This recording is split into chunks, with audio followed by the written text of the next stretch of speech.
Good afternoon, everyone. We are live again from Sakra World Hospital, and today we have our distinguished speaker, Dr. Ajay Handa. He is a senior consultant in the Department of Pulmonary and Critical Care Medicine. Welcome, sir. Thank you, Kaushik. Before joining Sakra World Hospital, he had a decorated career of over more than 30 years where he served the Armed Forces Medical Services, where he saw a range of respiratory disorders. One of such is pulmonary hypertension, and he's here to talk about that today. So, welcome again, sir. Thank you, Kaushik. So, good afternoon, friends and colleagues who have joined us for this Facebook Live. Pulmonary hypertension is an uncommon disorder which has not got its attention in the fraternity of doctors as well as among the patients.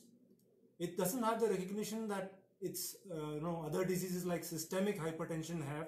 Hypertension is a very commonly known condition that if the blood pressure is over 135, 85 or over 140, over 90, it is high blood pressure.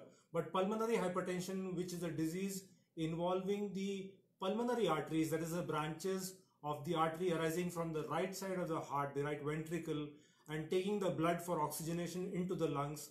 When the pressure inside those vessels is high, it is called as pulmonary hypertension. So this disease is not got it easily recognized because of its various non-specific presentations and the difficulty in measuring the pulmonary pressures and the recognition of this condition by the physicians as well has lagged behind, so much so that despite the progress in technological advances over the years in the field of imaging, in the field of echocardiography, in other fields, still there is a lag of about 2 to 3 years before pulmonary hypertension patients are diagnosed as having pulmonary hypertension. In the bargain, the patients land up with the presence of well-established either moderate or severe pulmonary hypertension and its complications, and we shall see all those as a part of today's Facebook Live discussion on pulmonary hypertension. A variety of conditions and diseases can predispose the patient to develop pulmonary hypertension. Broadly, there are diseases affecting the heart and diseases affecting the lungs, and a few specific diseases where the disease affects the pulmonary artery and its branches, which is called as pulmonary arterial hypertension. As a broad group, all of them come under pulmonary hypertension, and we shall be seeing individual conditions and its various manifestations and how we are able to diagnose and treat it in the present day in today's Facebook Live. Well, thank you for that elaborate explanation on the subject. So I'm going to take the questions now which we have received. And the first question is, what are the possible causes that somebody has a pulmonary hypertension? Okay, so the various conditions which can cause pulmonary hypertension are broadly grouped into 5 categories. Group 1 is basically disease which affects directly, it's a disease of the pulmonary artery, so it's called pulmonary arterial hypertension. The blood vessels themselves are at risk of developing vascular remodeling in the sense that the blood vessels become thick and the pulmonary vascular resistance go up. So this is seen in certain people who have a genetic predisposition to pulmonary hypertension, that is, they have some mutation in their blood which has come from their parents or from their grandparents, and then they develop pulmonary hypertension. It is also seen that some of them may be related to the exposure to certain drugs. HIV infection increases the risk of pulmonary hypertension. The presence of certain connective tissue diseases, specifically systemic sclerosis, increases the presence of pulmonary hypertension. Broadly, these are the group 1.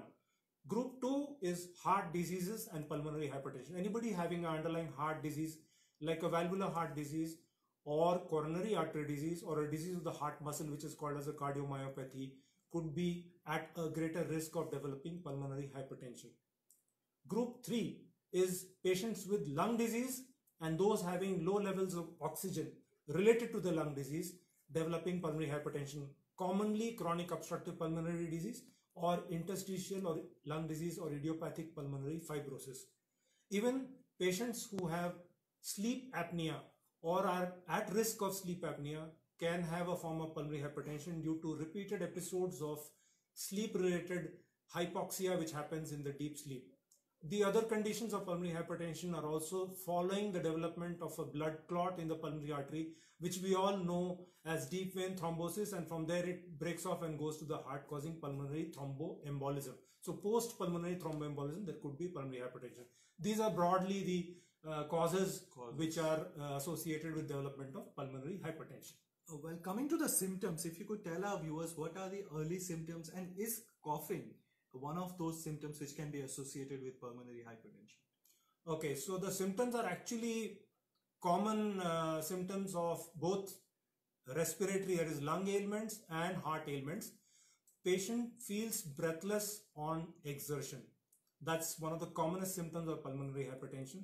Development of fatigue or tiredness on exertion is another common symptom. As the disease progresses in severity, there could be episodes of lightheadedness or giddiness or even complete fainting, which is called as syncope in exertional activities. Coughing is not so common a symptom, but it could be seen in patients who have severe pulmonary hypertension, wherein cough with production of blood in the cough, which is called as hemoptysis, can happen in severe pulmonary hypertension. When the pulmonary hypertension becomes a very severe stage where it starts affecting the function of the right side of the heart, there can be swelling in the legs and there can be swelling in the abdomen, that is the tummy can start bulging. So these are advanced symptoms. So early symptoms are when you start developing breathlessness and tiredness on exertional activity, which you were able to do very easily. Right. So it sounds like a progressive diseases. So what are the different stages that one progresses as he or she experiences pulmonary hypertension? So as we were talking about the symptoms, so anybody who has pulmonary hypertension, if they have symptoms, they are classified as into various classifications are there. Let's talk about the simplest classification that the World Health Organization has brought out. So class 1, class 2, class 3, class 4, and the symptoms keep increasing from 1 to 4. So the 4 is the worst and 1 is the best. A patient who has well established and diagnosed pulmonary hypertension and is able to do all his activities including physical exertion, essentially he has no symptoms, is WHO class 1. Class 2 is when the patient start having symptoms which limit his activity, but his activity is not greatly limited. He is able to do some activities and he is not able to do certain high-end or heavy physical activities. Class 3 is when day-to-day activities, the person is starting to have symptoms of breathlessness or tiredness or easy fatigue. A patient who is class 4 will have activities of minimal daily activities, including dressing, undressing, taking a bath, or even the patient may be breathless while just sitting in the bed. Okay. Are there any certain medications or drugs which can cause pulmonary hypertension? So this is a not so commonly seen a condition, that is drug-induced pulmonary hypertension. But when it began, the problem in the mid-70s was related to consumption of appetite-suppressing drugs in the West, and these drugs, fenfluramine, desfenfluramine, benflurex, were banned. So these are the drugs which are known to cause pulmonary hypertension in use, if it's used is sustained.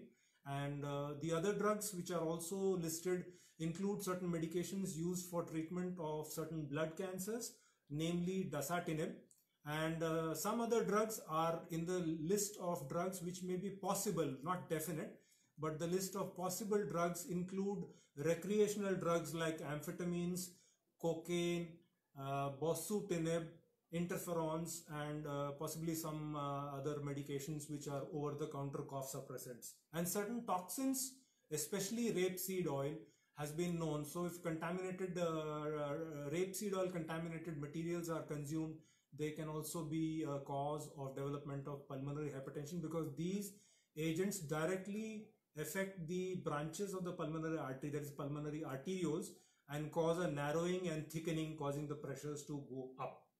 All right. Okay. What are the different blood tests and diagnostics one has to undergo to determine that yes, somebody has a pulmonary hypertension? Okay.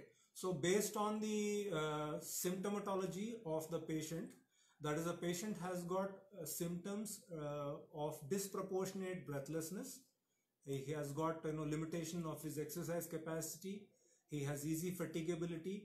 The suspicion of pulmonary hypertension comes into the mind of the treating doctor, and first is to confirm the presence of pulmonary hypertension. And to confirm the presence of pulmonary hypertension, the most widely used tool is a Doppler echocardiography, which is usually done in most big hospitals, where using the Doppler waves, pulmonary pressures of the right side of the heart, so-called pulmonary artery systolic pressures, are measured. So they get the velocity of the blood flowing through the right side valve, which is called the tricuspid valve, and based on a mathematical formula, they would calculate the pulmonary artery systolic pressure and come to a conclusion that pulmonary hypertension is present or not present. So if the pulmonary artery pressures measured by the Doppler are more than 35, with the velocity of the jet more than 3.4 meters per second, then there is a high likelihood that this patient may have pulmonary hypertension.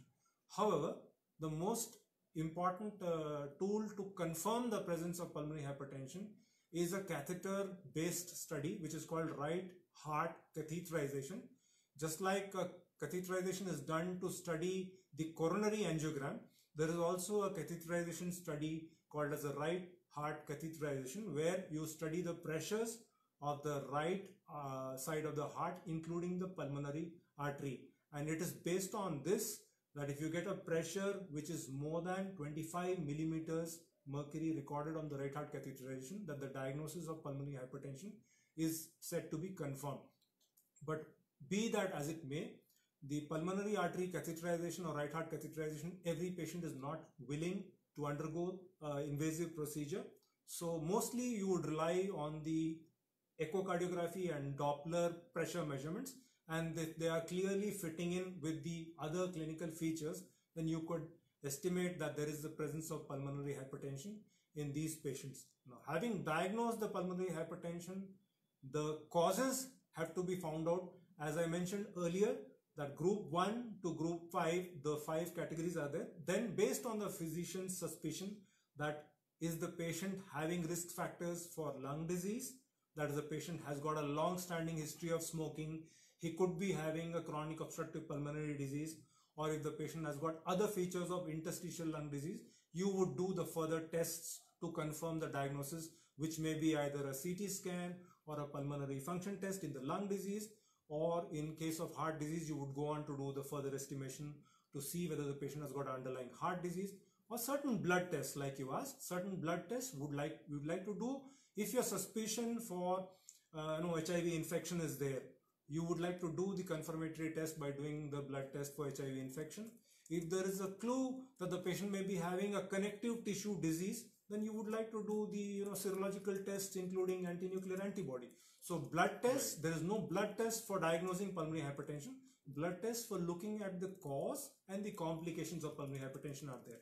Confirmation is by right heart catheterization. A good screening test is an echocardiography and Doppler study. Right.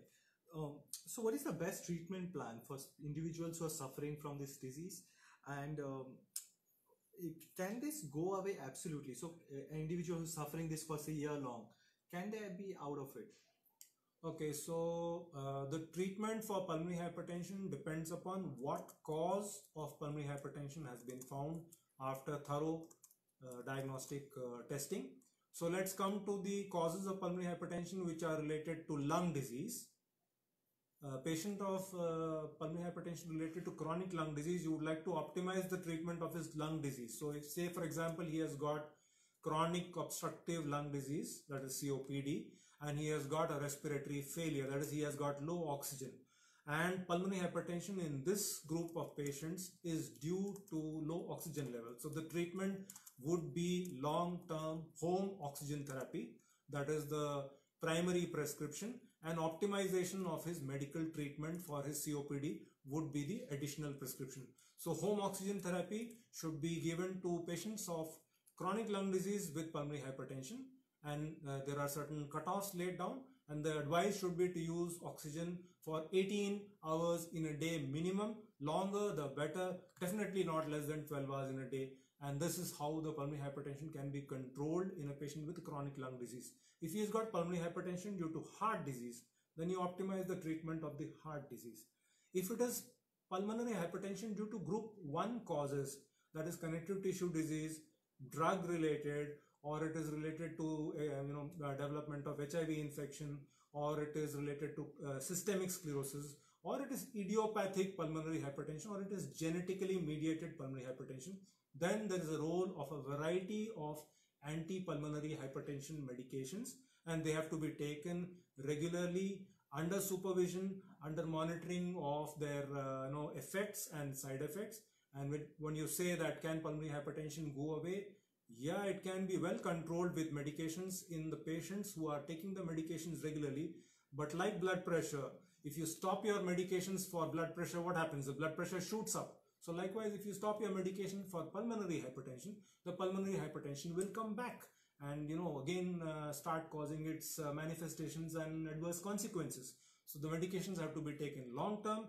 Without medication, there's a gradual progression over time, and it's been seen that patients with pulmonary hypertension don't do as well as those patients without pulmonary hypertension. Even if they've got an underlying problem like a lung disease, those with pulmonary hypertension don't do so well. Those without pulmonary hypertension are able to sustain longer. So pulmonary hypertension has to be respected, has to be treated in especially those patients who have idiopathic or group 1 pulmonary hypertension. Otherwise it progresses and leads to its adverse consequences, including death. Right. So now that brings me to my next question, that you just said it's a progressive disease. Is there any way that whatever damage been done, can that be reversed? So if the pulmonary hypertension is picked up early in relation to drug-induced pulmonary hypertension, that is, it is related to exposure to drugs and toxins, and you are able to pick it up early, yes, theoretically in such cases pulmonary hypertension could be reversed by cessation of the drug, that is stoppage of the medication, which is the inciting culprit drug. So for example, dasatinib, we had reported a case where dasatinib induced pulmonary hypertension was there in the patient of chronic myeloid leukemia, and the patient discontinued the medication. His medication was changed. So if a CML patient is taking dasatinib and he develops dasatinib induced pulmonary hypertension, then you can use nilotinib, which is an alternative, and it does not cause pulmonary hypertension, and then the patient was doing well. So technically patients with drug induced pulmonary hypertension can actually be reversed, and they can lead a life free of pulmonary hypertension if you have diagnosed them in time before irreversible damages have been caused. Right. How long does a person can live or he can sustain who has a pulmonary hypertension? Okay, so these studies are there in patients with idiopathic pulmonary hypertension. The technical term idiopathic pulmonary hypertension means those who don't have any specific cause of pulmonary hypertension identified after complete, thorough, detailed workup, no lung disease, no heart disease, no pulmonary thromboembolism, and negative for the other group 1 conditions, that is, he does not have connective tissue disease problems. So these patients, if remain untreated, their mean survival is a very dismal 3 to 4 years. So a patient who has idiopathic pulmonary arterial hypertension is one of the worst conditions among the entire group of pulmonary hypertension. So it is as less as 3 to 4 years if he is untreated. And another example is a person who has got a connective tissue disease, systemic sclerosis with ILD, can live with treatment up to 12 to 13 years. But if the same patient with systemic sclerosis ILD develops pulmonary hypertension, the longevity is almost half. Their median survival is only 6 years. So pulmonary hypertension can actually cut down the survival of patients with chronic lung disease and chronic heart diseases. The specific example of systemic sclerosis proves that, without pulmonary hypertension, they live 12 years, with pulmonary hypertension, 6 years. So it's with drastic differences. Yes, drastic differences. Yes, indeed. Right. So we are coming toward the end of this session, but before we say goodbye, I have one last question for you here. And the question is, for how long an individual can go without a rehab? And is it a possibility that an individual who has this condition can have a normal life in future? So we were talking about pulmonary hypertension and medications. I have an example of a young boy who had pulmonary hypertension in 2008. He was a state level swimmer. He came to me saying that now I can't do one length. So he was put on specific medication after diagnosis of pulmonary hypertension was made, and he was able to rejoin, his state level swimming. Though after a period of about 3 to 4 years, his symptoms came back, so we had to add. So we have to go on to combination medications. There are 5 classes of drugs available for pulmonary hypertension, and if a person is started on one class of drug, you can add a second class of drug. In fact, the world is now switching towards combination therapy of medications right up front. Regarding the role of pulmonary rehabilitation, if a person has got advanced pulmonary hypertension, then based on the patient's symptoms, he should not be having exertion related loss of consciousness, that is giddiness so severe as to cause. So if a person is having that kind of symptom, I don't think he is a fit candidate to undergo pulmonary rehabilitation. Short of that, pulmonary rehabilitation will improve his exercise capacity and probably make him independent. So anybody who has got severe pulmonary hypertension despite optimal medical management and has got severe limitation in his day-to-day activities, that he has got compromised activities of walking within his home, his bed bound, pulmonary rehabilitation can definitely play a role. After a thorough cardiac evaluation and clearance from cardiologist, that person can be enrolled and does not have the risk of having a severe chest pain which is due to the pulmonary hypertension, or a severe episode of fainting or syncope due to the pulmonary hypertension. So I think with a careful selection, we can enroll patients into pulmonary rehabilitation for even severe pulmonary hypertension cases who are on optimal medical management. Right. So well, with this we have come to the end of today's session. And any piece of note, any last piece of message for the viewers who have joined us?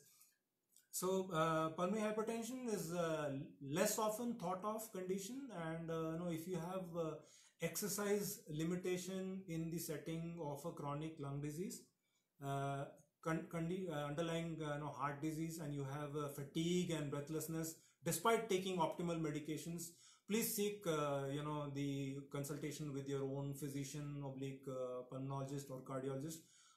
Are you having any chance of having pulmonary hypertension? Well, thank you so much for that piece of advice, and with this we'll come to the end of today's session. Thank you so much for joining us.